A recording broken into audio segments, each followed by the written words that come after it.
Tension आ गया फिर उसे। क्या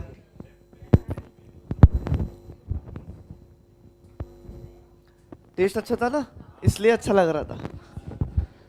फिर देखे कैसे नाचते छूटे थे सब। वही वही रीजन था, बाकी कुछ नहीं था।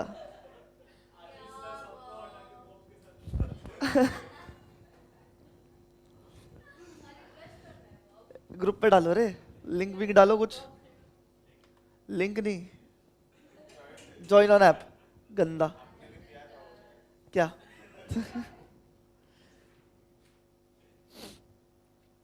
यस आ गए। लेसन 3।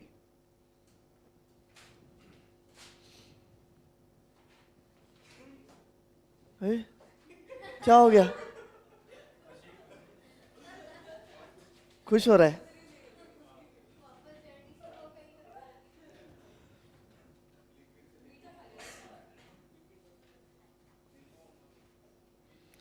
आ जाओ प्योरली। अभी अपने को क्या पढ़ना है, role of directors in prevention of insider trading.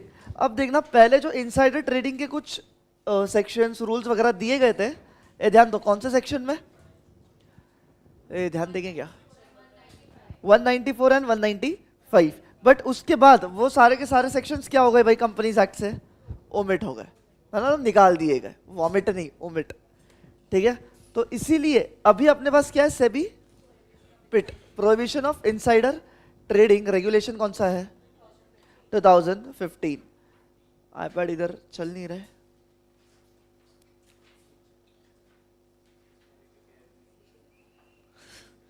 बहुत बहुत बेकार मारा था तो समीरन।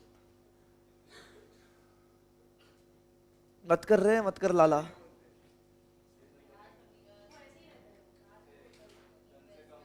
ओके लाला, चलो लाला, ध्यान दो लाला।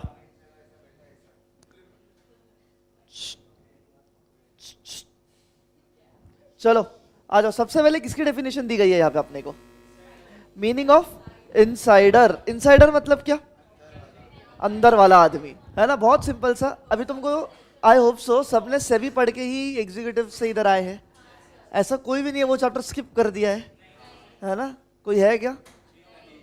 हाँ शाबाश, स्किप किया रहेगा भाई, गदड़ा। छोड़ो, आ जाओ। इनसाइडर की डेफिनेशन बोला गया, इनसाइडर मींस क्या, एनी पर्सन हु इज, पहले तो क्या है, कनेक्टेड, प्लस कनेक्टेड होके नहीं चलेगा, he shall be in possession of UPSI UPSI, है ना, सिंपल सी बात। कनेक्टेड पर्सन है या तो, एंड एज वेल एज उसके पास क्या होना चाहिए भाई, यूपीएसआई होना चाहिए। यूपीएसआई का full form unpublish sensitive price information. UPSI क्या होता है पता है, एक ऐसी इंफॉर्मेशन जो सिर्फ अंदर वाले के पास है, एंड अगर वो बाहर चली गई तो इट में cause a significant change in the share price.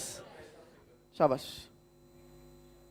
वही देखो यहाँ पे तुमको किसकी डेफिनेशन दी है फिर से, यूपीएसआई की। ठीक है, क्या दी है, means any information relating to a company या उसके securities that is not generally available to the public but which upon becoming generally available is likely to have material effect on the price of the securities।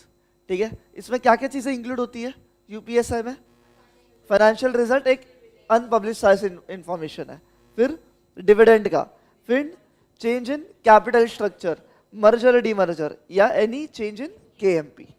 ठीक है, I hope so ये तो बड़ी आसान सी चीज है ना।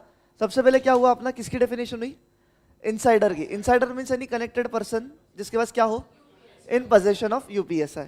दूसरा, यूपीएसआई का मतलब क्या, such information related to the securities which is not generally available to public but which upon becoming available may cause a significant change in the price। बात करता हूं, एंड इट इंक्लूड्स क्या क्या, financial results, dividend, change in capital, merger demergers कोई भी, and last is change in KMP. अच्छा, सिर्फ यही यूपीएसआई होते हैं क्या, नहीं, दीज बोल सकते हो, दिस इंक्लूड्स, ये तो है ही है, इसके अलावा और भी हो सकती है, right, ordinarily including but not restricted to. आपने वो क्या क्या पढ़ना है पहले तो देखो, रेगुलेशन 3 पढ़ना है पूरा, फिर रेगुलेशन 4 पढ़ना है, फिर रेगुलेशन 5 पढ़ना है, फिर रेगुलेशन 8 पढ़ना है, फिर रेगुलेशन 9 पढ़ना है, फिर रेगुलेशन 9A पढ़ना है, फिर खत्म हो जाता है। ठीक है, सब लिख के लाया है। हाउ वो नोट्स में से पढ़ने की आवश्यकता नहीं है तुम्हें, सिंपल सा इधर से फटाफट देखते हुए चलना। ठीक है? आज खत्म होएगा ना? बिल्कुल होएगा। आ जाओ। Regulation number 3। रेगुलेशन 3 किसकी बात करता है? अबाउट दी कम्युनिकेशन या प्रोक्योरमेंट ऑफ यूपीएसआई। पहली बात तो मुझे बताओ, कम्युनिकेशन मतलब क्या? किसी को बताना, उसके बारे में बात करता है रेगुलेशन 3। एंड प्रोक्योर करना मतलब क्या? हाँ, इसके पास यूपीएसआई है, मैं इसका सब खोल खाल के, मतलब इसके ड्रॉवर्स वगैरह खोल खाल के सारी इंफॉर्मेशन ले रहा हूं, तो वैसी चीज को क्या बोलते हैं? प्रोक्योरमेंट। वो भी चीज करनी है क्या? नहीं। तो रेगुलेशन 3 शुरू ही इससे होता है कि no insider shall communicate UPSI and no person shall procure UPSI. एक क्वेश्चन पूछता हूं, ऐसा क्यों नहीं लिखा है no insider shall procure UPSI?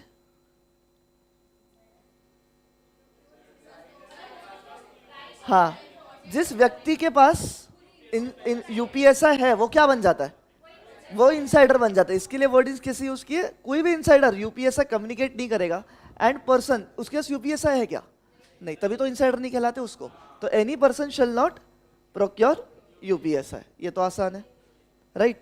पर मुद्दे इधर है सारे के सारे एक्सेप्शंस के, है ना? जनरली क्या है?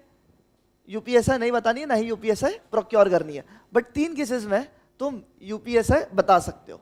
3 केसेस क्या है वो? पहला लेजिटिमेट पर्पस है, दूसरा परफॉर्मेंस ऑफ ड्यूटीज है, and third discharge of legal obligation. ठीक है, बताना 3 पर्पसेस, 3 चीजें क्या है वो? पहला लेजिटिमेट पर्पस, दूसरा performance of duties, and third discharge of legal obligation. What do you mean by legitimate purpose? Law बोलता है? नहीं, वो तो नहीं, लॉ बोला, वो तो डिस्चार्ज लीगल ऑब्लिगेशन में आया। लेजिटिमेट पर्पस, सुनो, there is no definition of legitimate purpose. Legitimate purpose can be anything. कौन डिसाइड करेगा? बोर्ड ऑफ डायरेक्टर्स, है ना? अपना रेगुलेशन 8 कौन सा है? Code on fair disclosure. तुमको याद होगा तो पढ़ लो पेजेस। रेगुलेशन 8 कौन सा है? क्या लिखा है? Code on fair disclosure. तो ये जो कोड ऑन फेयर डिस्क्लोजर, ये बनाता कौन है? बीओडी बनाता है ना? एंड ये कोड ऑन फेयर डिस्क्लोजर में तुम्हें बताना पड़ेगा कि लेजिटिमेट पर्पस मतलब क्या। ठीक है? It depends upon the company to company, board of director to board of director. Done है बात? हाँ या ना? अब जब मैं सामने वाले को न्यूज बता देता हूं, ये 3 रीजन की वजह से, तो सामने वाला पहला नॉर्मल इंसान था। पहला क्या था? नॉर्मल इंसान था। फिर क्या बन गया? इनसाइडर बन गया। समझ रहे? पहले नॉर्मल इंसान था, फिर क्या बन गया? Such person will also be known as insider. ठीक है? फिर और एक्सेप्शन दिए गए हैं, है ना? एडिशनल 2 एक्सेप्शंस है। Can communicate UPSI. क्या तुमको ओपन ऑफर याद है? क्या था ओपन ऑफर? है 25 को छूने के लिए 26 देना पड़ेगा, वो सारी चीजें, टेक ओवर रेगुलेशंस, राइट? तो मुद्दा ऐसा है कि ओपन ऑफर करना है। क्या करना है? Open offer. एंड वो ओपन ओपन करना है, इसीलिए सामने वाले को मुझे यूपीएसआई बतानी पड़ रही है। ठीक है? अच्छा, सामने वाले को बतानी चाहिए कि नहीं बतानी चाहिए, डिसीजन किसके हाथ में? बीओडी के हाथ में। ठीक है? तो देखना मुद्दा कैसा है। Open offer is to be made and BOD is in the opinion to share the UPSI and it is, और वो कैसा होना चाहिए? Obviously sharing in the interest of company होना चाहिए। तो शेयर कर दो बोला है, क्लियर? एंड दूसरा केस क्या बोला है? When open offer is not applicable, मतलब ओपन ऑफर एप्लीकेबल तो नहीं है, बट नंबर 1 बीओडी को लग रहा है बताना चाहिए and it is in the interest of company, तो in that case also UPSI तुम बता दो सामने वाले को। बट ये सेकेंड वाले के लिए कंडीशन है, पढ़ना क्या है?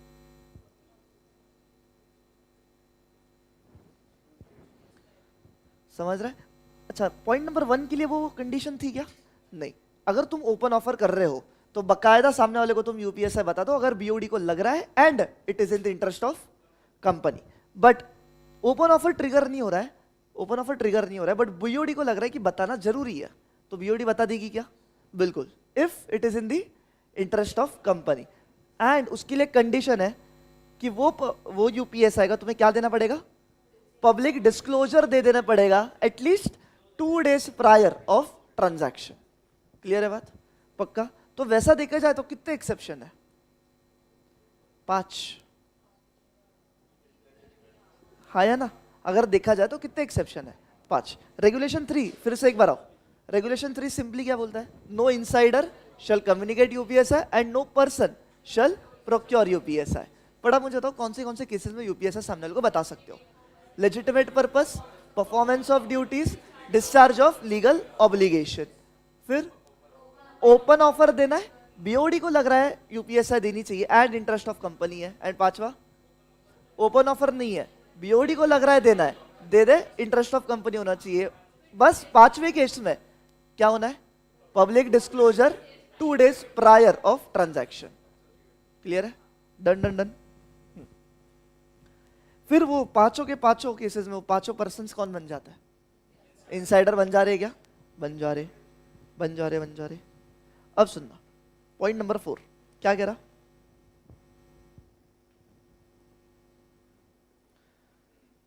अच्छा, whenever UPSI is communicated, communicate कर सकता हूं क्या मैं? जनरली नहीं, बट वो 5 केसेस में कर सकता हूं। 5 केसेस में तुमने सामने वाले को बता दिया यूपीएसआई, तुमको वो सामने वाले व्यक्ति के साथ एक अग्रीमेंट या कॉन्ट्रैक्ट में साइन होना पड़ता है कि भाई तू ये इंफॉर्मेशन तेरे फायदे के लिए यूज नहीं करेगा, किधर और डिस्क्लोज नहीं करेगा। तो वैसे एग्रीमेंट को क्या बोलते हैं? कॉन्फिडेंशियल एग्रीमेंट्स या तो non disclosure agreements, NDA, non disclosure agreements. ये 5th पॉइंट है जो जनरली इग्नोर्ड रहता है। पढ़ना खुद से एक बार, खत्म, इधर रेगुलेशन खत्म हो रहा है।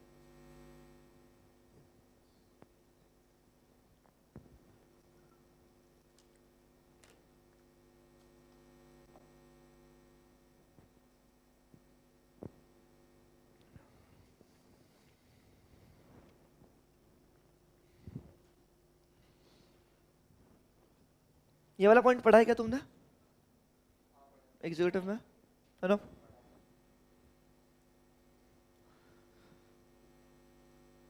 क्या कह रहा है?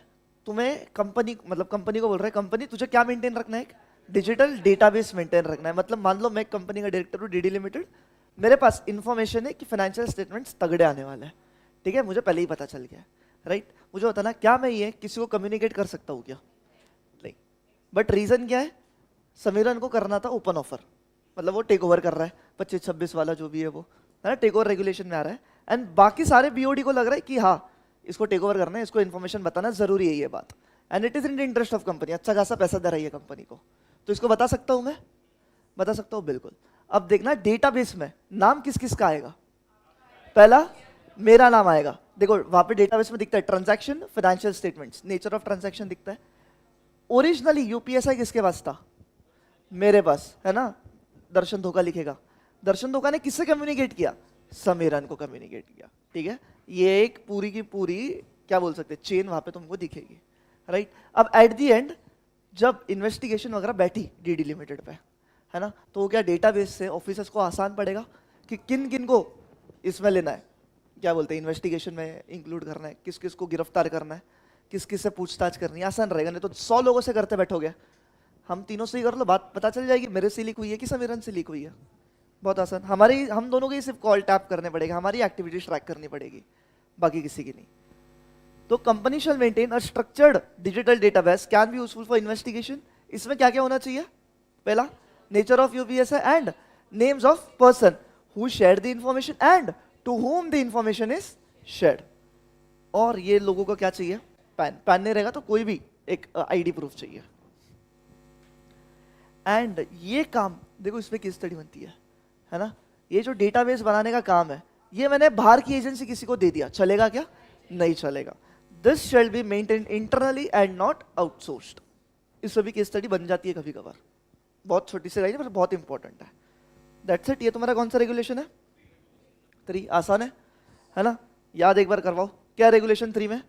नो पर्सन, नहीं, नो पर्सन नहीं, no insider shall communicate UPSI and no person shall procure UPSI. Done. फिर रेगुलेशन 3 शुरू हो रहा है एक्चुअल वाला, बट 5 केसेस में कर सकता हूं मैं बोल रहा। पहला legitimate purpose, performance of duty, discharge of legal obligation. अच्छा रुको, लेजिटिमेट पर्पस कौन डिसाइड करने बैठा है? Board of directors. वो रेगुलेशन 8 में बताए गए, है ना, रेगुलेशन 8 में बताया गया। फिर क्या था, ओपन ऑफर हो रहा है, BOD is in the opinion interest of company है, दे दे। फिर ओपन ऑफर ट्रिगर नहीं हो रहा है but BOD is in opinion and हाँ it is in the interest of company, दे देना, बट पब्लिक डिस्क्लोजर दे देना 2 days prior of transaction, done बात। फिर ये पांचों केस में सामने वाला व्यक्ति क्या कहलाता है, इनसाइडर कहला दिया जाएगा। जब सामने वाला इनसाइडर कहलाया उसके साथ मुझे एक एंटर होना है क्या, confidential agreement, NDA non disclosure agreement, done. फिर फाइनल कंपनी को क्या मेंटेन करना है, एक डिजिटल बेस डेटाबेस है ना, एक डिजिटल स्ट्रक्चर्ड डेटाबेस, ठीक है। वो आउटसोर्स नहीं कर सकते, उसको प्रिजर्व तुमको कब तक रखना है, 8 साल, शायद ये नहीं बताया मैंने, बताया हाँ लिखा हुआ है 8 साल प्रिजर्व रखना है। एंड उसमें क्या क्या होगा, नेचर, दूसरा पर्सन जिसके पास थी एंड जिसको बताया, खत्म बात। एंड वो पर्सन का तुमको आईडी प्रूफ चाहिए, पैन आधार कुछ भी चलेगा,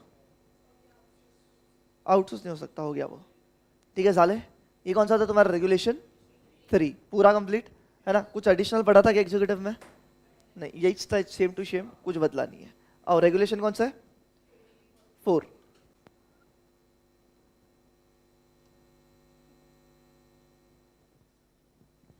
हाँ देखो, what's the difference between regulation 3 and 4। देखो रेगुलेशन 3 बोलता है बताना नहीं है, बट 5 केसेस में बता सकते हो, है ना, ठीक है। बता दिया तूने, तेरे पास भी यूपीएस है, पर मुद्दा ऐसा है क्या तुम ट्रेड कर सकते हो क्या यूपीएस होने के बावजूद, तो जनरल लॉ क्या है, जनरल आंसर इज नो, है ना। वही रेगुलेशन 4 बोलता है trading in possession of UPS है, तो answer is no insider shall trade in possession of UPS है। बट फिर से इसके टोटल कितने एक्सेप्शन है, 1 2 3 4 5 6, टोटल कितने एक्सेप्शन है बोलो, 6। ये 6 एक्सेप्शंस में तुम क्या कर सकते हो, ट्रेड कर सकते हो, बहुत आसान। पहला क्या है, फर्स्ट क्या है, प्रमोटर्स नहीं है वहां पे लिखा हुआ किधर भी, 2 इनसाइडर्स है ना। अब मेरे पास 2 कौन है यहाँ पे खड़े, 2 इनसाइडर्स, तो वो 2 इनसाइडर्स आपस में ट्रेड कर सकते हैं क्या, हाँ, प्रोवाइडेड दैट, नहीं वैसे नहीं, ऑफ मार्केट ट्रेड होना चाहिए, है ना। कैसा होना चाहिए, of market trade. Of market trade मतलब क्या, after 3:30 PM, after 3:30 PM, market hours के अलावा। तो पहला is of market trade between Insiders. तो देखना यहाँ पे कैसा है, ये इनसाइडर्स है, इन्होंने ट्रेड किया, है ना। जैसे ही ऑफ मार्केट ट्रेड किया, विद इन 2 days किसको इन्फॉर्म करना है, कंपनी को, and company with in 2 days किसे इन्फॉर्म करेगी, स्टॉक एक्सचेंज को, डन है बात, है ना। हाँ ऑब्वियसली जिस पे लिस्टेड है उसको ही करेंगे ना यार। तुझे गोवा घूमने जाना है, बाजू वाली को थोड़ी पूछेगी, तो अपनी मम्मी को पूछेगी ना। अगला, ये पहला एक्सेप्शन है। दूसरा क्या, trade in block deal during stock exchange. Block deal क्या होती है, जो ओल्ड सिलेबस है मुझे उसमें तो पता है था, न्यू सिलेबस में आई डोंट नो। 15-15 मिनट के 2 विंडोज खुलते हैं जहां पे बड़े ट्रेड्स उठा सकते हो। तो अब वो क्या है अभी याद नहीं मेरे को, 2 से 2:20 है क्या, और एक सुबह का होगा, हाँ एक सुबह का, एक और दोपहर का विंडो मिलता है। 15-15 मिनट के 2 विंडो मिलते हैं जहां पे तुम ब्लॉक डील्स उठा सकते हो। हाउ सही का, बस वो अपने को इतना डिटेल्स में नहीं घुसना है ब्लॉक डील के। मुद्दा ऐसा है कि जो फर्स्ट पॉइंट एक्सेप्शन का बोल रहा है, वो बोल रहा है other than market hours trade कर सकते हो, है ना, इंटरसे ट्रेड बिटवीन इनसाइडर्स। पर अगर इनसाइडर को मार्केट आवर्स में ट्रेड करना है तो कर सकते हैं क्या, कर सकते हैं। कब, ड्यूरिंग ब्लॉक डील। कब बोल रहे हैं, ड्यूरिंग ब्लॉक डील। तो traded in block deal on stock exchange between Insiders. देखो ट्रेड तो बिटवीन इनसाइडर्स ही होना चाहिए, नो डाउट, खत्म। अब ये 3 पॉइंट पढ़ना। अच्छा ये जो 3 पॉइंट है ना, these 3 points are the conditions अगर आपको ये 2 पॉइंट में ट्रेड करना है तो, ठीक है। इसलिए मैंने इस तरीके से लिखा है, पढ़ो।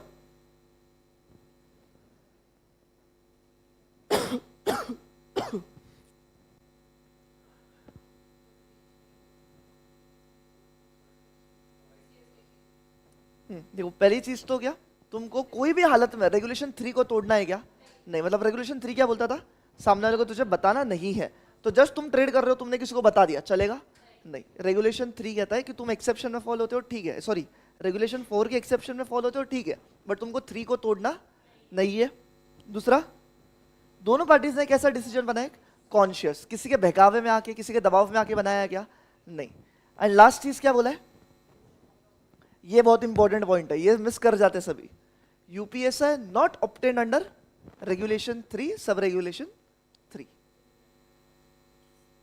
सुनो ना, सुनो ना, मैं क्या बोल रहा, पढ़ लिया तुमने ये पूरा, है ना? मैं केस स्टडी दे रहा हूँ, ठीक है? नहीं पढ़ लिया अब तुमने, पढ़ लिया अब तुमने, मैं एक केस स्टडी देता हूँ। नहीं सुनो तो, है ना?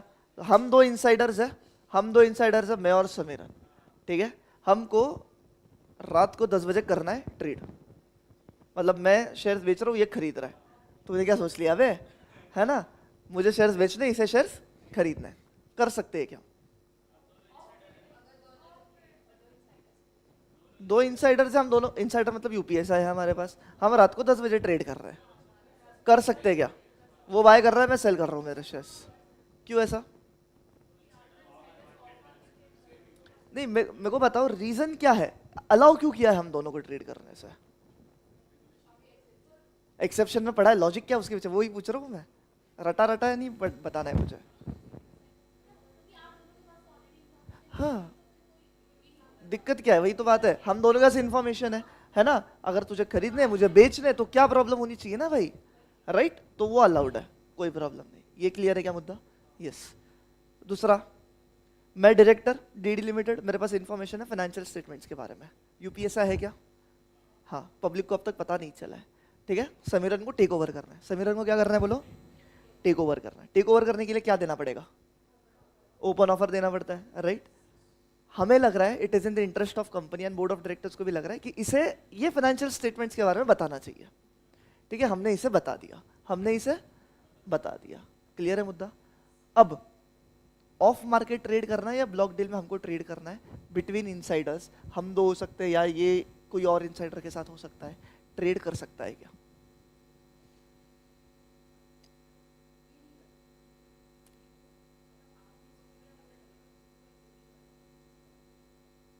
मैंने उसको क्या किया? ट्रेड किया। हाँ, मैंने इसको इन्फॉर्मेशन दी, वो तो चलेगा क्या? वो बताओ पहली चीज। हाँ, रेगुलेशन 3 में आ रहा है, वो चलेगा।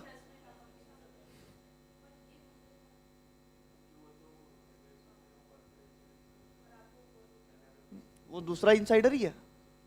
हाँ, ये इसको मैंने इन्फॉर्मेशन बताया तो इनसाइडर हो गया ना अभी, एंड एक्सेप्शन में फॉलो हो रही है, तो बताओ ट्रेड कर सकता है क्या? Of market and block deal की बात कर रहा हूं मैं। क्यों? वही तुमने वही तो पढ़ा नहीं ना ढंग का, पढ़ने दिया था मैंने, पढ़ने दिया था, तुम्हारी बड़बड़ आपस में बड़ी चालू थी, है ना? देखो थर्ड कंडीशन पढ़ो क्या है, अगर कोई भी व्यक्ति ने यूपीएसआई ऑब्टेन किया है अंडर रेगुलेशन 3, सब रेगुलेशन 3, वो 3 वाला कौन सा पता है क्या? ओपन ऑफर वाला एक्सेप्शन ही है, ठीक है? तो कोई भी व्यक्ति ने वो ओपन ऑफर के तहत यूपीएसआई ली है, तो वो व्यक्ति ट्रेड नहीं कर सकता है, इवन अंडर दिस एक्सेप्शन वो व्यक्ति ट्रेड नहीं कर सकता। क्लियर है बात, है ना? केस स्टडी बन सकती है इस पे, याद रख लो। तो दो एक्सेप्शंस हो गए। तीसरा, स्टैट्यूटरी या रेगुलेटरी ऑब्लिगेशन, क्या मतलब? स्टैट्यूटरी या रेगुलेटरी ऑब्लिगेशन, कोई मेरे को इसका प्रैक्टिकल एग्जांपल दे पाएगा क्या? क्या कह रहा? मतलब तुम सिंपल बोल रहे हो, कोर्ट ने ऑर्डर दिया तुझे उसके खरीदने हैं तो तू खरीद सकता है, ठीक है? वो तो सही बात है ना? मुझे प्रैक्टिकल एग्जांपल चाहिए, जैसे रिलायंस, टाटा, इसका कोई मेरे को प्रैक्टिकल एग्जांपल चाहिए। हुआ है क्या? मैं वही पूछ रहा हूँ, प्रैक्टिकल एग्जांपल मींस एक्चुअल में वो कहानी हो चुकी है, ऐसी कौन सी कहानी है क्या? मैंने तुमको पढ़ाया है रिस्क मैनेजमेंट के केस स्टडी में, मैं हिंट भी दिया, रिस्क मैनेजमेंट में एक केस स्टडी अपन ने पढ़ी थी, उसमें ये चीज हुई थी, मतलब वैसी चीज वहां पे वो रिलेटेड है। मेरे को प्रैक्टिकल एग्जांपल चाहिए। तुमको याद है क्या, यस बैंक की केस स्टडी पढ़ी थी अपन ने, है ना? अब यस बैंक के 49% शेयर्स किसको खरीदने बोले थे? एसबीआई को। सेबी नहीं, एसबीआई को, state bank of India, SEBI कैसे खरीदेगी रे? सेबी खरीदेगी नहीं, सेबी रेगुलेटरी बॉडी है ना? मुझे बताना एसबीआई को किसने ऑर्डर दिया था? किसने ऑर्डर दिया था? आरबीआई ने दिया था, है ना? किसने दिया था? आरबीआई। तो ये कौन सा ऑब्लिगेशन हुआ? स्टैट्यूटरी है क्या? नहीं, ये रेगुलेटरी है। ये कौन सा है? रेगुलेटरी है। तो उस टाइम में मुझे बताना, अगर सेबी बोल रहा हूं, गधड़ी, एसबीआई, अगर एसबीआई के पास यूपीएसआई थी, मान लो सेबी के पास, एसबीआई के पास यूपीएसआई थी, स्टिल वो उसमें ट्रेड कर रहा है, चलेगा क्या? चलेगा ना, उसमें खरीद रहा है ना, वो ट्रेड कर रहा है, चलेगा क्या? बिल्कुल। क्योंकि कौन सी ऑब्लिगेशन थी? रेगुलेटरी। ये सारे मुद्दे आते हैं इसमें, स्टैट्यूटरी या रेगुलेटरी। ऑब्वियसली वो कोर्ट ने कोई ऑर्डर दिया खरीद, वो भी होता है, वैसी भी चीज आती है। अगला कौन सा एक्सेप्शन है? ईसॉप एक्सरसाइज करना, यानी देखो ईसॉप एक्सरसाइज कुछ 3 साल 4 साल बाद होता है ना? जब मैंने एक्सरसाइज करा था 3 साल पहले, तब मेरे पास यूपीएसआई नहीं था, बट 3 साल बाद जब मैं उसे एक्सरसाइज कर रहा हूं, मेरे पास यूपीएसआई है, चल जाएगा क्या? चल जाएगा ना, क्या दिक्कत है? क्योंकि मैंने तब तो प्री डिटरमाइंड प्राइस पे ही खरीदा था। तो अब मैं जब शेयर्स खरीद रहा हूँ, ट्रेड कर रहा हूँ, कोई दिक्कत नहीं होनी चाहिए, ठीक है? अच्छा, इसको रुक जाओ। और लास्ट क्या बोला? Trading as per trading plan under regulation 5। अपना अगला रेगुलेशन ये ट्रेडिंग प्लान का, उस पर अभी बात नहीं करेंगे। एंड क्या बोला है? एक और एक्सेप्शन है, between non individual insider. Non individual insider मतलब कौन हुआ है? कंपनी, है ना? कोई भी कंपनी, वो कंपनी कौन है? पहली बात तो इंसाइडर है ना? क्या कंपनी भी इंसाइडर? यस। कैसे? हम कंपनी में टोटल मान लो 5 डायरेक्टर है। कितने डायरेक्टर है? 5। 5 में से 2 के पास क्या है? यूपीएसआई है, 3 के पास नहीं है। और जो ट्रेड उठाया वो किसने उठाया है? ये 3 लोगों ने ट्रेड उठाया in the name of company.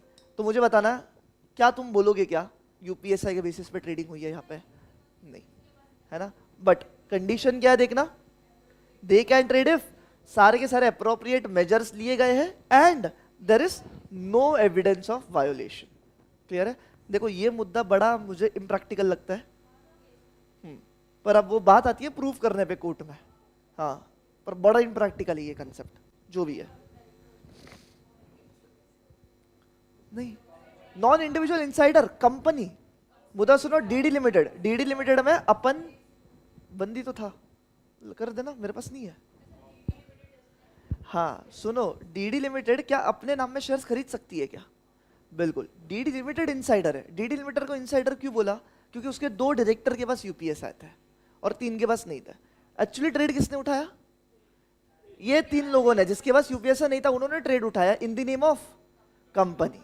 समझ रहा है? तो मुझे बताना, क्या इंसाइडर ने ट्रेड किया? ऐसे बोलूंगा क्या मैं? हाँ, ट्रेड तो किया है, बट चल जाएगा क्या? बिल्कुल चल जाएगा। रीजन बीइंग, ये 3 के पास यूपीएसआई नहीं थी एंड उन्होंने क्या लेना चाहिए? अप्रोप्रिएट मेजर्स लेना चाहिए and no evidence as to violation. ठीक है बात? पक्का बात? यस। कंपनी के नेम में ऑब्वियसली, हाँ कंपनी के नेम में लिया, वैसी बात की है। अच्छा, मुझे तो कंपनी को तुम इनसाइडर कब बोलोगे? कंपनी को आंख कान दिमाग कुछ है क्या? नहीं, जब उसके अंदर के लोगों के पास यूपीएस है तब इसमें कंपनी को इनसाइडर बोलता हूँ, ऐसा है। चलो, तो एक रेगुलेशन 4 रिवाइज कराओ। Trading in position of UPSI कर सकते हो क्या? नहीं कर सकते। नहीं कर सकते। 5 केसेस में कर सकते हो। पहला, of market trade between Insiders. Company को 2 दिन में बताओ, कंपनी स्टॉक एक्सचेंज को 2 दिन में बताएगी, खत्म। फिर traded in block deal. Block deal में ट्रेड किया हो बिटवीन इनसाइडर्स।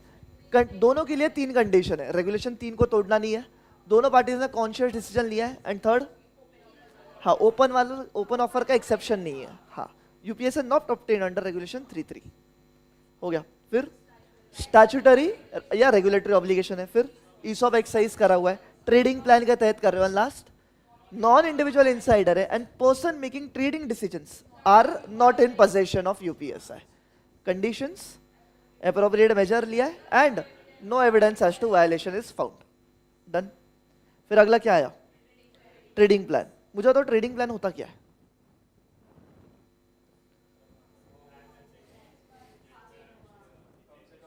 हाँ, मतलब देखो, एक इनसाइडर है, एक कौन है?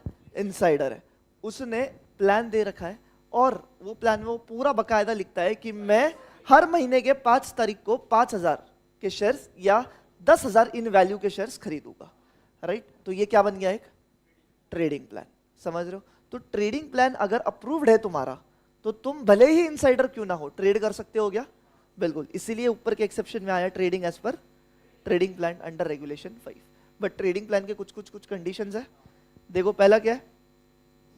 जो भी इनसाइडर व्यक्ति है उसने ट्रेडिंग प्लान किसको देना है? सीएस या सीओ। सीएस मतलब कंपनी सेक्रेटरी। कंपनी सेक्रेटरी नहीं बोलते एलओडीआर में, सीओ बोलते हैं।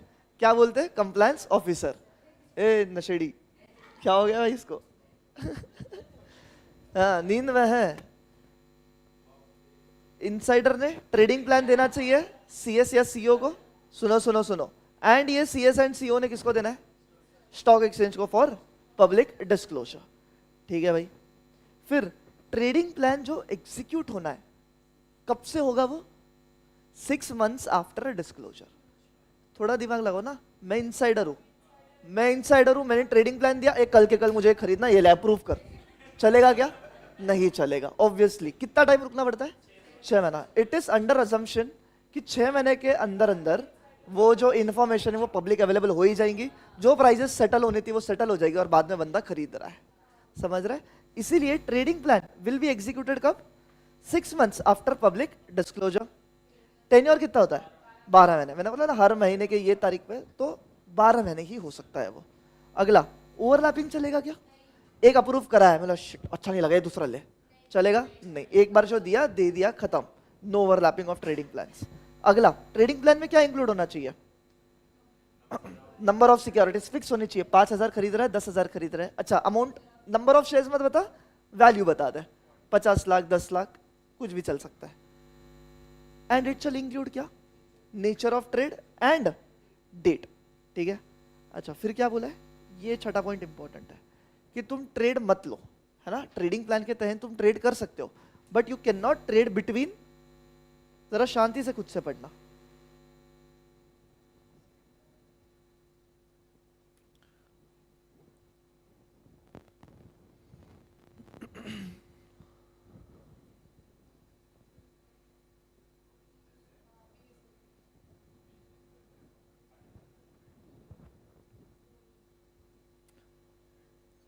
समझ रहे क्या लिखा हुआ है ना? बहुत आसान। ट्रेडिंग प्लान करो, कोई दिक्कत नहीं, उसके तहत ट्रेड करो, बट ट्रेडिंग प्लान के तहत भी तुम ट्रेड नहीं कर सकते। कब? अब फाइनेंशियल ईयर एंड होने के 20 दिन पहले से वो टाइमलाइन शुरू हो जाएगी, जो कहां तक चलेगी? फाइनेंशियल स्टेटमेंट्स डिस्क्लोज हुए उसके 2 दिन बाद तक। ये पीरियड में तुम ट्रेड नहीं कर सकते। रीजन बीइंग क्या?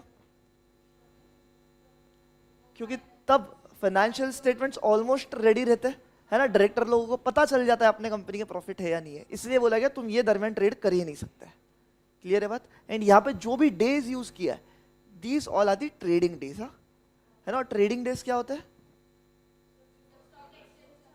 नहीं, मंडे ट्यूसडे के हिसाब से बताओ ना। ट्रेडिंग डेज मतलब क्या? मंडे टू फ्राइडे, है ना? सैटरडे इंक्लूड नहीं हो गए।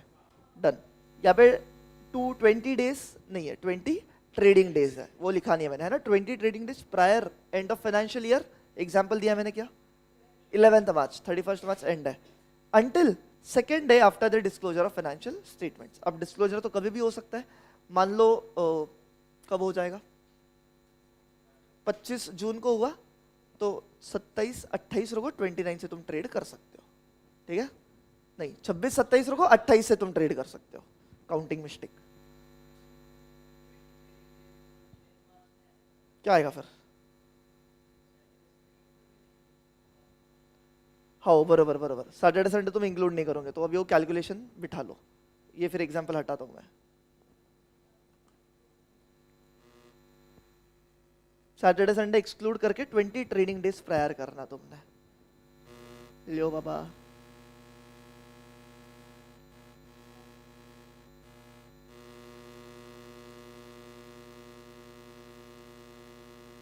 बस है, चलो। हाँ, अगला, एक बार ट्रेडिंग प्लान तुमने अप्रूव किया तो उसके बाद पहली चीज तो वो रिवोकेबल है क्या? नहीं, इट इज इररिवोकेबल। एंड दूसरी चीज, एक बार ट्रेडिंग प्लान अप्रूव हुआ तो हर बार ट्रेड करने से पहले मुझे अप्रूवल लेना पड़ेगा क्या? करूं क्या करूं क्या करूं क्या? नहीं करना भाई। एक बार ले लिया, no pre clearance required and it is irrevocable. समझा है बात, है ना? ये 8 पॉइंट तक तो अच्छा है ट्रेडिंग प्लान, कोई दिक्कत नहीं। एक बार मुझे बताना, इनसाइडर ट्रेडिंग प्लान किसको देता है? Compliance officer. देखो जब एलओडीआर लिखते हो ना, कंपनी सेक्रेटरी वर्ड यूज कभी मत करना, ऑलवेज यूज कंप्लायंस ऑफिसर, है ना? हाँ, तो इनसाइडर कंप्लायंस ऑफिसर को ट्रेडिंग प्लान देगा एंड कंप्लायंस ऑफिसर किसको देगा? स्टॉक एक्सचेंज को। ये एग्जीक्यूशन में कब आएगा? हाँ, जब पब्लिक डिस्क्लोजर कौन करता है? स्टॉक एक्सचेंज करता है। उसके 6 महीने बाद ट्रेडिंग प्लान एग्जीक्यूशन में, इंप्लीमेंटेशन में शुरू होगा। Perfect. Tenure is 12 months. Overlap चलेगा क्या? नहीं। इररिवोकेबल है क्या? इररिवोकेबल है, ऑब्वियसली रिवोकेबल नहीं है। फिर इसमें number of shares, value of shares होनी चाहिए। ट्रेड मत कर कब? 20 दिन पहले of financial year ending and 2 days after of financial statements disclosure. एक बार अप्रूव किया, प्री क्लियरेंस लगेगा? नहीं लगेगा। ठीक है। नाउ सुनो, नाउ बोट वो नाली नहीं, नाउ नहीं। मुझे बताओ, तुम्हें इसमें एक चीज खटक रही है क्या? कुछ चीज खटक रही है क्या? तुमने पढ़े हो ना एग्जीक्यूटिव में? क्या क्या क्या?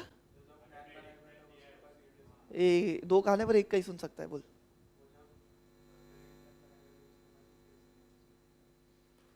ऐसे थोड़ी है, ट्रेडिंग प्लान बना ही इनसाइडर रहा है। ट्रेडिंग प्लान बना ही इनसाइडर रहा है।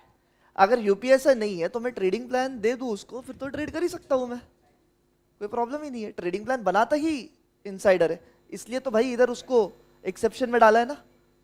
ये क्या बात ही नहीं है भाई। तू क्या बोल रहा था? पेनल्टी के सेक्शन में जाता है फिर तो वो तो मुद्दा ही नहीं है। वो बात नहीं खटक रही मुझे। नहीं कर सकता। एक बार ट्रेडिंग प्लान तूने दिया है तो तुझे वो फॉलो ही करना पड़ेगा, इट इज कंपलसरी। ये तो फिर पेनल्टी के सेक्शन से अट्रैक्ट हो गए उस पर। चलो हिंट देता हूं मैं, इस पॉइंट को लेके है वो। ये 6 मंथ्स के पीछे का लॉजिक सोचो, एंड वो नहीं हुआ तो क्या?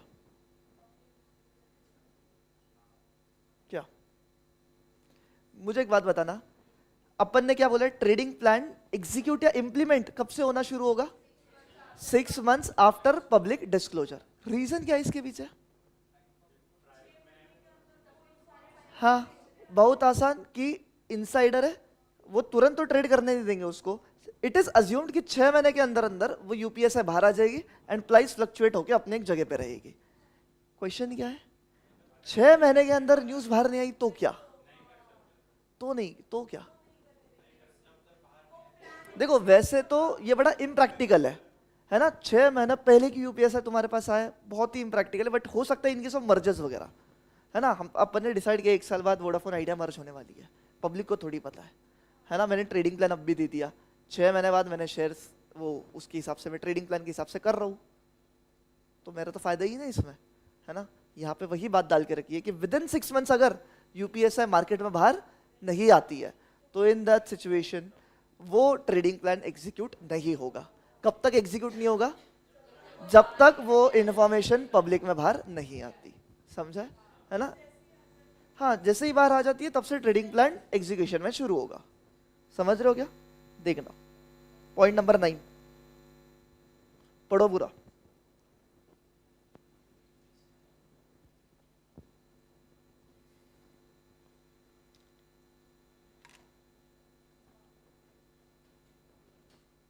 समझा?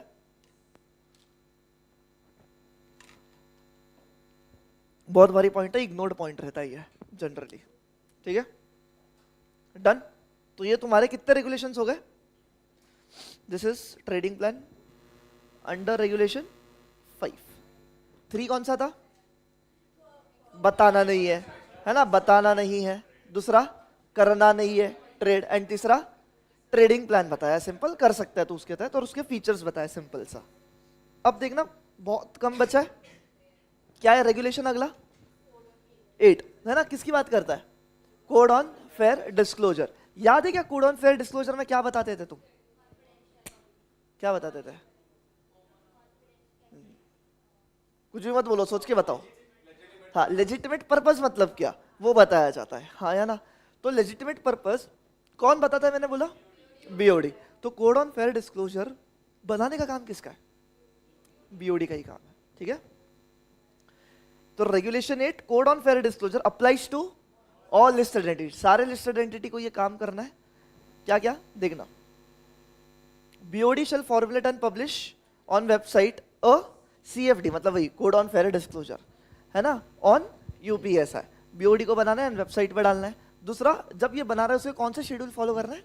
शेड्यूल ए, उसमें फॉर्मेट दे रखा है एलओडीआर में बकायदा, तुम देख लेना, अपने को वो फॉर्मेट वगैरह है नहीं। एंड थर्ड क्या है, अगर सीएफडी में कुछ भी चेंजेस होए गए तो वो चेंजेस किसको दो? स्टॉक एक्सचेंज को बता दो। बस इतना सही है रेगुलेशन 8, कुछ खास क्या नहीं। रेगुलेशन 8 अप्लाई किस पे होता है? ऑल लिस्टेड एंटिटीज ही। अब अगला आ रहा हूं मैं, regulation 9 talks about code of conduct. Regulation 9 talks about, बोलो जल्दी से, कोड ऑन कंडक्ट। अब देखो रेगुलेशन 9 में दो इंपॉर्टेंट सब रेगुलेशन है, सब रेगुलेशन 1 एंड सब रेगुलेशन 2। बहुत ध्यान से ध्यान देना, जो सब रेगुलेशन 1 है वो किस पे अप्लाई होता है? एक लिस्टेड एंटिटी पे अप्लाई होता है, एंड दूसरा सारे के सारे सेबी रजिस्टर्ड इंटरमीडियरीज। पढ़ा है सेबी रजिस्टर्ड इंटरमीडियरीज? एग्जांपल देना, merchant bank, RTA, STA, underwriters, lead managers, है ना, ये सब लोग आ गए इसमें। सही कहा तुमने, तुम्हारा था शायद ओल्ड सिलेबस वालों को इन पार्ट बी, राइट? अभी भी है क्या? है ना, न्यू सिलेबस में भी। हाँ ठीक है, ठीक है। फिर तो regulation 1, sub regulation 1 applies to सारे लिस्टेड एंटिटीज, एंड वो सारे लिस्टेड एंटिटीज के इंटरमीडियरीज को अप्लीकेबल होता है। क्या? हाँ वो मेरे को पता, बट क्या करना है उसमें वो पूछ रहा हूँ कि भाई अपना सीईओ एंड एमडी। सीईओ कौन होता है, मतलब फुल फॉर्म बताओ? Chief executive officer. क्या बात है, chief executive officer and managing director shall formulate COC code on, हाँ कोड ऑफ कंडक्ट, बरोबर। कैश ऑफ क्लाइंट्स आ गया दिमाग में अचानक से। हाँ कमिटी ऑफ क्रेडिटर्स आएगा तुम्हारे सीआरआई के। शैल फॉर्म नहीं, बंद कर दिए, पहले बचपन का था। फॉर्मुलेट सीओसी टू रेगुलेट क्या?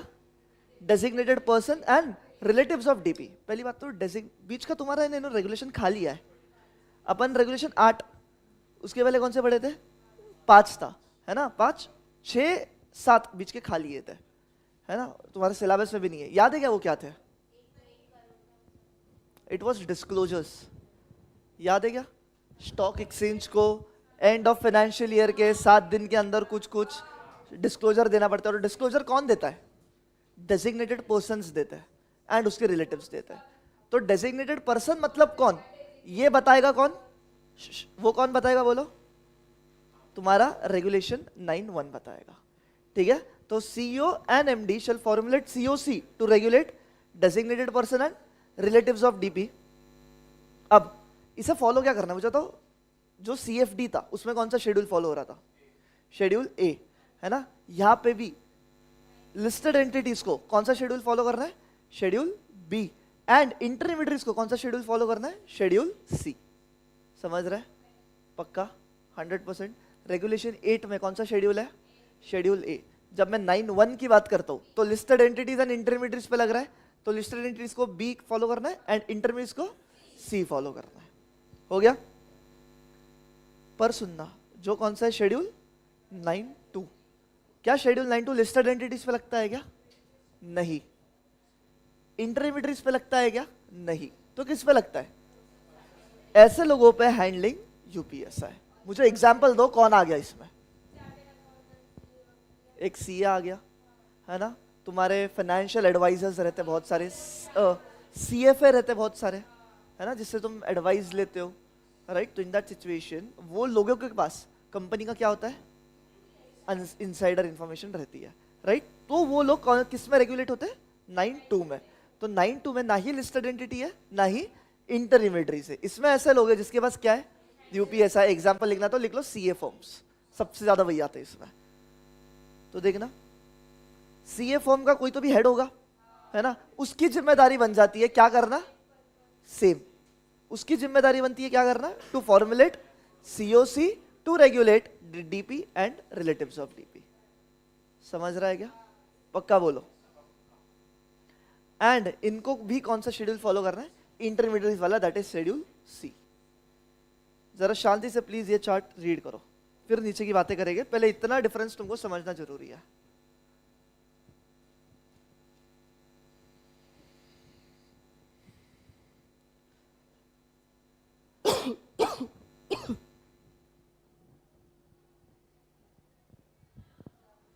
पढ़ा? दिमाग में घुसा है क्या? कोई डाउट? प्रीति तेरे मुंह पे क्वेश्चन मार्क दिख रहा है, कंफ्यूज्ड है? पढ़ रही है?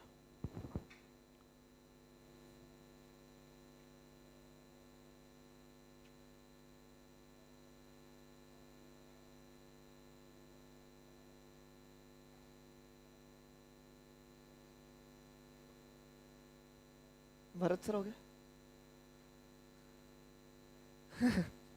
क्लास के बाहर से भरत सर की आवाज आता है।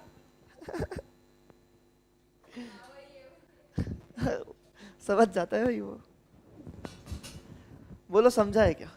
है ना, थोड़ा टिपिकल ही है, बाकी तो कुछ है नहीं इतना खास, राइट। फिर उसमें और 2 पॉइंट है, मतलब इतना है और जनरल। क्या बोल रहा है? जो भी सारे हैं उनको क्या आइडेंटिफाई करना है? कंप्लायंस ऑफिसर अपने लिए आइडेंटिफाई करना है, जिसका काम क्या रहेगा? क्या बनाना?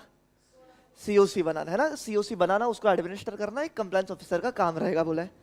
फिर सुनना, ये जरूरी है, point number 2, BOD plus compliance officer, ठीक है। सीओ मतलब क्या? Compliance officer. अब मैंने बोला ना डेजिग्नेटेड पर्सन सिलेक्ट करना है। अब मुझे ये क्लास में से डेजिग्नेटेड पर्सन सिलेक्ट करना है ना। मैं कौन हूँ? बीओडी हूँ एंड कंप्लायंस ऑफिसर हूँ। समीरन डेजिग्नेटेड पर्सन है, ये क्या बोलते हैं, डेजिग्नेटेड पर्सन है। मैं किस बेसिस पे सिलेक्ट करूं? आग बंद करो, दो दिखाओ, वो पागल है क्या? तो देखना, पहली चीज BOD Lord basis plus compliance officer shall identify designated person of UPSI, है ना। डेजिग्नेटेड पर्सन ऑफ यूपीएसआई कौन होगा? ऑन द बेसिस ऑफ, क्या बोला है? Seniority and professional designation. And shall include, कौन कौन इंक्लूड रहने ही चाहिए डेजिग्नेटेड पर्सन में? मतलब ये लोग तो डेजिग्नेटेड पर्सन है ही है, बोला है, कंपलसरी है। बट इसके अलावा भी तुम्हें अगर किसी को डेजिग्नेटेड पर्सन चूज करना है तो कर ले, ऑन द बेसिस ऑफ क्या बोला है? Seniority and professional designation. But ये 4 लोग तो 100% डीपी है ही है। क्लियर है? कौन कौन है वो देखना। पहला, एम्प्लॉइज ऑफ, हाँ, मटेरियल सब्सिडरी, है ना। Employees of listed entity, employees of intermediaries and employees of material subsidiary. ये तीनों लोगों के एम्प्लॉइज झक मार के मेरे क्या बन गए? डीपी बनी गए। ऑब्वियसली उनके पास क्या होना चाहिए? यूपीएसआई है। तो अगर उनके पास यूपीएसआई नहीं है तो कहां से बनेंगे ना, राइट। वो तो कॉमन सेंस है। अगला पॉइंट नंबर 2, जो मेरा स्टाफ है of listed entity and intermediary, जिसके पास क्या है? यूपीएसआई। मतलब सिंपल सी बात, लिस्टेड एंटिटी एंड इंटरमीडिएटरी में किसी भी व्यक्ति के पास, चपरासी से चपरासी के पास भी अगर क्या है? यूपीएसआई है, तो वो क्या है? मेरा डीपी है, ठीक है। और उसका डिस्क्लोजर देखो स्टॉक एक्सचेंज को देना है, चपरासी का भी। क्या बात। फिर तीसरा, promoters of listed entity obviously and individual promoters of intermediary. अच्छा मुझे बताना, जब कंपनी की बात करता हूं मैं, कंपनी का promoter can be a company, तो इसके लिए बोला है promoters of listed entity. And जब इंटरमीडिएटरी की बात करता हूं, इंटरमीडिएटरी का प्रमोटर कभी कोई कंपनी नहीं हो सकता है, तो इसके लिए इंडिविजुअल प्रमोटर्स ऑफ इंटरमीडिएटरीज। फिर और कौन? जो भी सीईओ है वो सारे डीपीज है, एंड सीईओ के 2 लेवल नीचे। कैसे बोले? सीईओ के 2 लेवल नीचे, वो क्या बन गए? वो भी मेरे डीपी बन गए। डन है क्या बात? यस। तो this was all about regulation 9। बहुत जोरदार है रेगुलेशन 9। रेगुलेशन 9 में पहले 2 सबसेक्शन जरूरी है। पहला सबसेक्शन किसको लगता है? लिस्टेड एंटिटी एंड इंटरमीडिएटरीज को लगता है ना। SEBI registered intermediaries obviously. उसको क्या बनाना है? अच्छा ड्यूटी किस पे? ड्यूटी किस पे? वो नहीं, CEO and MD shall formulate COC to regulate DP and relatives of DP. Listed entity B and intermediary C. जो रेगुलेशन 2 है, सब रेगुलेशन 2 है, वो किसको लगता है? पर्सन जिसके पास यूपीएसआई है। परफेक्ट। वहां पे कौन बनाएगा? जो भी ऑर्गेनाइजेशन का हेड होगा, सीएस फर्म, सीए फर्म है तो उसका कोई तो हेड होगा ना, वो फर्म वाला जो भी है, तो such head of the firm shall formulate COC to regulate DP and relatives of DP. Clear है ना? एंड उसको कौन सा फॉलो करना है? शेड्यूल सी फॉलो करना है। अच्छा, ये दोनों ने क्या आइडेंटिफाई करना है? एक कंप्लायंस ऑफिसर आइडेंटिफाई करना है टू एडमिनिस्टर सीओसी। ठीक है, अब जब मैं सिलेक्ट कर रहा हूँ 2DP 2DP 2DP, है ना, तो मैं ये तू किस बेसिस पे करूंगा? Seniority and professional designation. ठीक है, बट 4 लोग तो 2DP है ही, तेरे पास ऑप्शन नहीं है। 4 लोग कौन है? वो employees of listed entity, intermediaries and material subsidiary having UPSI access. दूसरा, हाँ, staff of listed entity and intermediate having UPSI access. Third, promoters of listed entity, individual promoters of intermediaries. And fifth, CEO and 2 levels below. कैसी इशारे कर रही है? 2 levels below CEO. हो गया? Zale?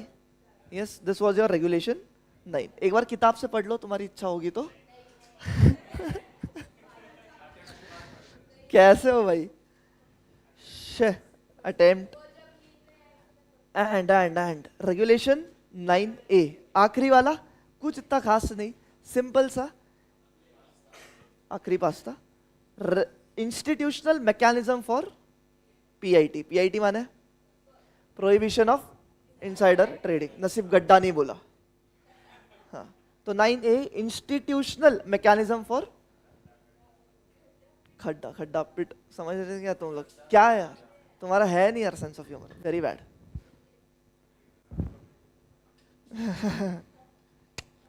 Ma'am ही रहती है कम्युनिकेशन पढ़ाने के लिए, कोई ना कोई अलग। तुम हो जाओ सीएस, फिर फटाक से तुम पढ़ाओगे क्या कोई कम्युनिकेशन? इंग्लिश कम्युनिकेशन पढ़ाओ यार। हो नहीं, करंट अफेयर्स पढ़ा दो, मेरे को फ्री कर दो भाई।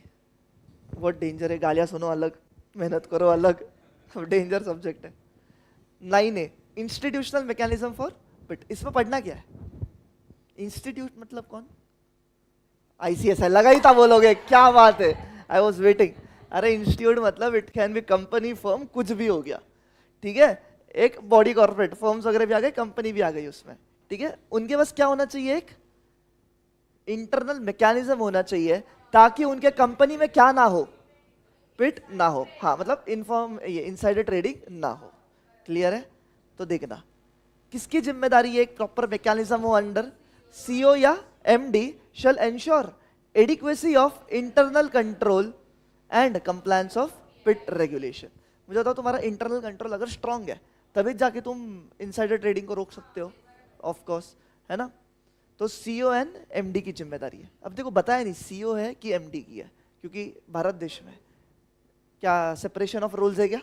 नहीं, अपन अब बीच पढ़ के आए थे इसी चैप्टर में। अब इंटरनल कंट्रोल में क्या इंक्लूड होना चाहिए? एक चीज तुमको पढ़नी है, वो हाउ, देख लो। इंटरनल कंट्रोल शैल इंक्लूड, ये वाला। ठीक है, 3 पॉइंट अपनी इच्छा के पढ़ लेना। ठीक है, किताब में लिख लेना, वो उसमें मैं टाइम वेस्ट नहीं कर रहा। इंटरनल कंट्रोल में जैसे क्या बोला है?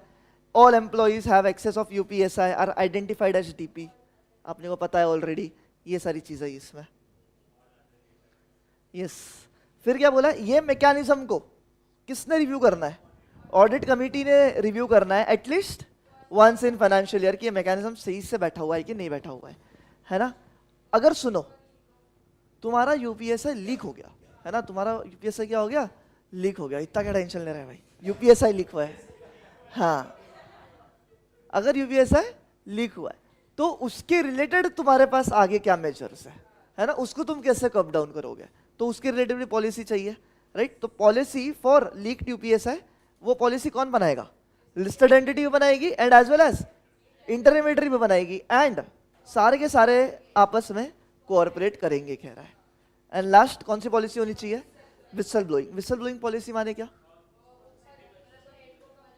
हाँ, मतलब दिख रहा है ये लोग इनसाइडर कर रहे हैं, दिख रहा है ये 2 लोग क्या कर रहे हैं? इनसाइडर ट्रेडिंग कर रहे हैं। भागते भागते चुगली किसके पास करके आओगे? वो बताओ, इनसाइड विसल ब्लोइंग में। खत्म बात, शाबाश। तो ये इंटरनल मैकेनिज्म तुम्हारा ऐसा होना चाहिए। रुक जाओ बाबा, देखो ये गाइडेंस वगैरह ये तो कुछ काम का है नहीं। हाँ, ये कट कर सकते हो, इतना सही है ये। अब सुनना, दिस इज इंपॉर्टेंट। यहाँ पे पिट खत्म हो गया तुम्हारा, ठीक है। इससे ज्यादा था शायद एग्जीक्यूटिव में, पेनल्टी छोड़ो, और क्या था पेनल्टी के अलावा? एक डिस्क्लोजर रहेगा। अच्छा पूरा फॉर्मेट था तुम्हें, लिखने को दूंगा ना, रुको। तो ये एक पॉइंट को इंपॉर्टेंट मार्क करो अपने किताब में, इंपॉर्टेंट मार्क करो।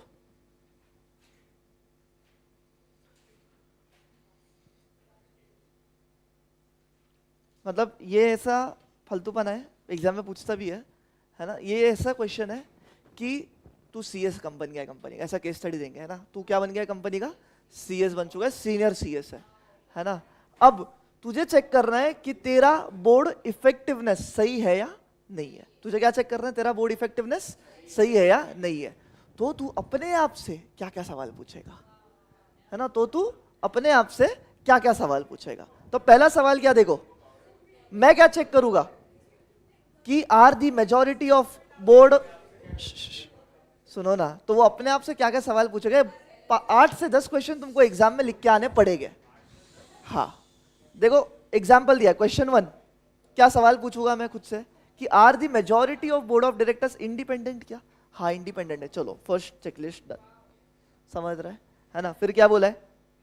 Do you have a set of required competencies articulated for your board, या करंट बोर्ड मेंबर्स के पास वो सारे के सारे कॉम्पिटेंसीज है या नहीं है। खुद से सवाल, समझ रहा है क्या? हाँ तो ऐसा होता है ना, ब्रेकअप के बाद खुद से सवाल पूछ रहे हो, क्या मैं सही था, वो सही थी, मैं गलत था, कहाँ चीजें गलत गई। तो बस, तो यारा सुनो, ये बहुत आसान सी चीज है, बट तुमको 8 से 10 क्वेश्चन याद चाहिए कि तुम क्या सवाल पूछोगे जिससे आंसर बोर्ड इफेक्टिवनेस अच्छा है या नहीं है तुम्हें पता चले, ठीक है। हाँ या ना? हाँ। विषय गंभीर लिख दो, keep any 8 to 10 questions ready. देखो यहाँ पे खुद से एक सवाल है,